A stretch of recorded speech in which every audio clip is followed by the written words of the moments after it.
आमतौर पर आप सोचते होंगे कि सरकारी कंपनियों में और ख़ास तौर से सरकारी कंपनियों के ऊंचे पदों पर महिलाओं का काम कम होता है, कम देखने को मिलती है, पुरुष ज़्यादा होते हैं।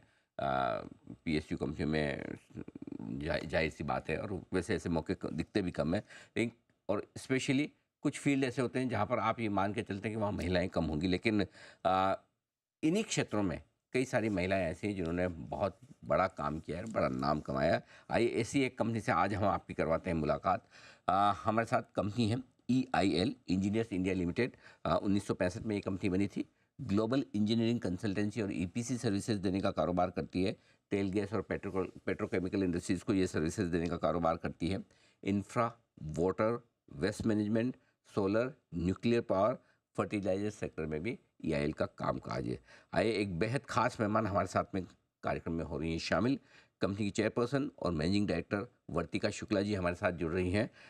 वर्तिका जी ने IIT कानपुर से केमिकल इंजीनियरिंग में ग्रेजुएशन किया है। IIM लखनऊ से आपने एग्जीक्यूटिव जनरल मैनेजमेंट प्रोग्राम में सर्टिफिकेशन किया है। 1988 से आप EIL के साथ जुड़ी हैं और सितंबर 2021 से आप कंपनी की CMD है। वर्तिका जी, बहुत बहुत स्वागत है आपका। धन्यवाद हमें समय देने के लिए, और सबसे पहले आपको गुड मॉर्निंग और बहुत बहुत शुभकामनाएं, बधाइयाँ विमेंस डे की। वैसे कल है, लेकिन चूंकि कल बाज़ार बंद है, हम आज ही आपके साथ सेलिब्रेट कर रहे हैं। और ये देखकर सुनकर बड़ा अच्छा लगता है कि एक ऐसा फील्ड जिसमें आमतौर पर महिलाओं की उपस्थिति कम जानी जाती है। आप देखें ना, आपकी company infra, water management, solar, nuclear power, oil and gas, petrochemical, ये एक बिल्कुल अलग तरह की इंडस्ट्री है। कैसे आपने इस फील्ड में इस तरफ करियर बनाने की सोची, जरा वो बैकग्राउंड समझाएं। सबसे पहले thank you very much Anil ji. मुझे आपके साथ जुड़ने में एक अत्यंत हार्दिक खुशी हो रही है, और मैं इस माध्यम से सारी महिलाओं को और सबको वुमेन्स डे की बधाई देना चाहूँगी। ज़रूर ये वुमेन्स डे कल है, पर वुमेन्स डे तो हर डे ही है कहें, बिकॉज़ कंधे से कंधा जोड़ के हम सब एक साथ देश का निर्माण और अपने देश की जो भी उपलब्धि है, उसको विदेश में पहुँचाने का भी काम करते हैं। हम्म। तो आते हैं आपके सवाल पे, जहाँ आपने ये एक महत्वपूर्ण प्रश्न पूछा कि EIL इंजीनियरिंग कंपनी जो ऑयल एंड गैस का कारोबार करती है, प्रोजेक्ट्स इम्प्लीमेंट करती है। ये इंजीनियरिंग में बहुत ही एक दृढ़ और बहुत डीप नॉलेज रखने वाली इंस्टीट्यूशन है।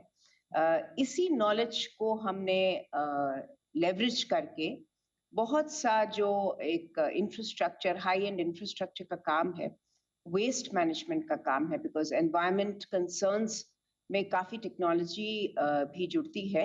तो इस उपलब्धि को जोड़ के वी हैव ट्राइड, हमने कोशिश करी है कि हमारा जो ऑर्डर इनफ्लो हो, उसमें ऑयल एंड गैस के साथ साथ बाकी सेक्टर्स का भी ऑर्डर बुक में प्रवेश हो, और हम अपने ऑर्डर बुक को ग्रो कर सके इन सेक्टर्स में भी।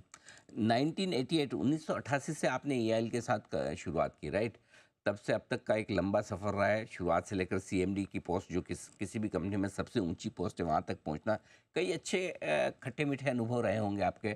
कोई एक ऐसा वाक़या जो आपको याद हो, महिला लीडर होने की वजह से फ़ायदा या नुकसान हुआ हो, या कुछ विशेष चुनौतियाँ आपको देखनी पड़ी हो, अगर वो कुछ आप साझा करना चाहें, अपने अनुभव बताना चाहें कि किस तरह, ताकि किस तरह से जो महिलाएं शो देख रही हैं, एक अच्छा कॉर्पोरेट लीडर बनना चाहती हैं या इंजीनियरिंग स्पेस में अपने कदम रखना चाहती हैं, उन्हें एक इंस्पिरेशन और उन्हें एक मार्गदर्शन मिले।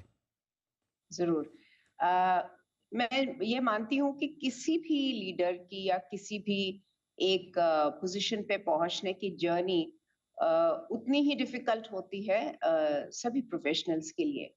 बच बट कुछ लाइफ़ में ऐसे क्षण आते हैं जहाँ महिलाओं को अ, अपने से ज़्यादा, अपनी क्षमता से ज़्यादा थोड़ा एफ़र्ट करना पड़ता है, और ख़ासकर मेरे जीवन में भी वो पल थे जहाँ मेरी family when the children were small, तो एक थोड़ा ज़्यादा अटेंशन देने की ज़रूरत थी।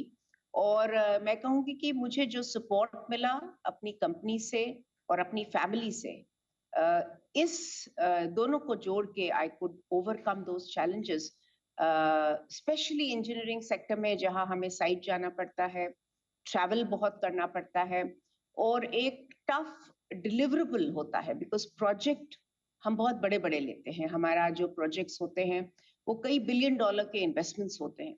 तो हमारा ये ऑब्लिगेशन है as an organisation, as individuals working in teams, कि हम उन प्रोजेक्ट्स को समय पर क्वालिटी के साथ, कॉस्ट कंट्रोल के साथ इम्प्लीमेंट करें।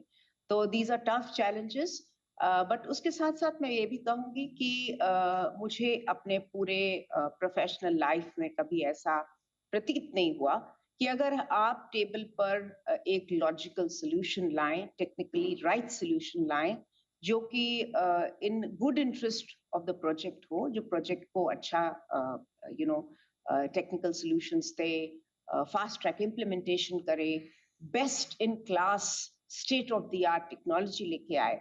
तो ऐसा कभी नहीं हुआ कि there has been any differentiation इन accepting those ideas just because of gender. Our company is also very gender neutral. We have about 12% women in our workforce holding very important positions, जो काफी ऊपर senior positions हैं, HODs की, executive directors की। तो एक culturally भी organization बहुत supportive है for wholesome development of women. Absolutely. वर्तिका जी, एक चीज़ और पूछना चाहता हूँ मैं आपसे, चूँकि आपने दो ऐसी क्वालिफिकेशन ली है जो कि जनरली ड्रीम क्वालिफिकेशन किसी भी महिला ही नहीं, पुरुष के लिए भी होगी कि आईआईटी भी कर ले, आप आईएम भी कर ले। एक तरफ आपकी टेक्निकल डिग्री है, दूसरी तरफ आपकी मैनेजमेंट की डिग्री है। और जनरली आजकल बहुत सारी बच्चियां हैं जो इस तरह का इस क्वालिफिकेशन हासिल करती है, लेकिन उनका इरादा जनरली ये होता है कि प्राइवेट सेक्टर जॉब्स जो बड़े एकदम फ्लैम्बॉयंट जॉब्स होते हैं, अच्छे होते हैं, सैलरी पैकेजेस बहुत अलग तरीके के होते हैं। उसके बजाय आपने एक सरकारी क्षेत्र में अपना करियर बनाने का सोचा, क्यों? इसके पीछे क्या सोच थी? और क्या अ, इस तरह की महिलाओं को जो वेल क्वालिफाइड है, अच्छी डिग्रीज लेकर आगे बढ़ रहे हैं, क्या उन्हें भी इस बारे में कुछ अलग सोच रखनी चाहिए? देखिए, दोनों ही पब्लिक सेक्टर या प्राइवेट सेक्टर कह लीजिए, दोनों का एक्सपीरियंस अलग है। और आई एग्री विद यू, जो एक हाई पेइंग या रेम्यूनरेशन का पैकेजेस हैं वो भी अलग हैं। दोनों के चैलेंजेस कुछ सिमिलर हैं, कुछ अलग अलग हैं। बट हमारी जैसी ऑर्गेनाइजेशन और काफी पब्लिक सेक्टर ऑर्गेनाइजेशंस की जो होराइजन है फॉर एक्सपीरियंस वो बहुत ही लार्ज है। उसका कैनवस इतना बड़ा है और इतना वैरायटी के साथ आता है कि जो एक्सपीरियंस और जो हॉरिजॉन्टल हो, वर्टिकल हो, सेक्टोरल हो, ग्लोबल हो, जो डाइवर्स रिचनेस है एक पब्लिक सेक्टर की, उसका एक्सपीरियंस मेरे साथ है। और मैं इस माध्यम से यंग गर्ल्स को प्रोत्साहित करूंगी कि जो लार्ज साइज हमारी बहुत महारत्नास हैं, नवरत्ना कंपनीज हैं, पीएसयूज, इनकी जो मल्टी फंक्शनल टैलेंट डेवलपमेंट की जो एक एस्टैब्लिश्ड प्रोसेस है और एक स्ट्रक्चर है, उसका फायदा, उसका एक्सपीरियंस बेहतरीन है और लाजवाब है, एंड पैरेलल्ड है, I would say. So this is an opportunity which young girls, young men can look into working in public sectors. आज के public sectors global public sectors हैं, बहुत outgoing है, बहुत professional हैं और बहुत strategic हैं। So जो thought process growth of the organization का है, वो एक common thread है सब PSUs में, हमारी PSU में नहीं, बाकी मेरे और कोलीग्स जो हैं बाकी सिस्टर पीएसयूज में भी उतना ही थ्रस्ट है कंपनी को ग्रो करने का, कंपनी को एक्सपैंड करने का। तो ये अनुभव अपने आप में एक यूनिक और बहुत ही रिच एक्सपीरियंस है।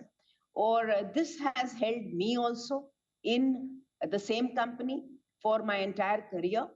एंड चैलेंजेस बहुत हैं, बहुत डाइवर्स हैं, और ये कुछ हमारे ऊपर भी है कि ऑर्गेनाइजेशन हमें सपोर्ट करती है तो हम भी कितना वापस कितने एम्बिशियस हैं, कितना हमें जुनून है कि हम नई-नई चीज़ें सीखें, अपने कंफर्ट ज़ोन से हटें और इन सबको एक्सपीरियंस करके अपनी प्रोफ़ेशनल लाइफ़ में ग्रोथ करें, climb ladder upon ladder. This is also up to us as much as it is for the organization. बिल्कुल वर्तिका जी, आई एम श्योर आज हमारी काफ़ी महिला दर्शक हैं जो ये शो देख रही हैं और बाद में सोशल मीडिया पर भी देखेंगे. They will definitely inspire from your thoughts and your action. बहुत बहुत धन्यवाद, आपने समय दिया और विस्तार से. आज मैं बहुत ज़्यादा आपसे EIL पे बातें नहीं करूँगा, उसके लिए मैं आपको फिर कभी आमंत्रित करूँगा. आज मैंने विशेष इस महिला दिवस के मौके पर आपको आमंत्रित किया, आपने हमारा निमंत्रण स्वीकार किया. बहुत बहुत धन्यवाद, थैंक यू सो मच. और एक बार फिर से आपको और EIL की पूरी टीम में, आपने बताया भी 12 से 14% आपकी वर्कफोर्स महिलाओं की है, उन सबको भी हमारे जी बिजनेस के परिवार की तरफ से बहुत बहुत शुभकामनाएं और बधाइयाँ. Thank you. आप सबको भी बहुत शुभकामनाएँ. Thank you.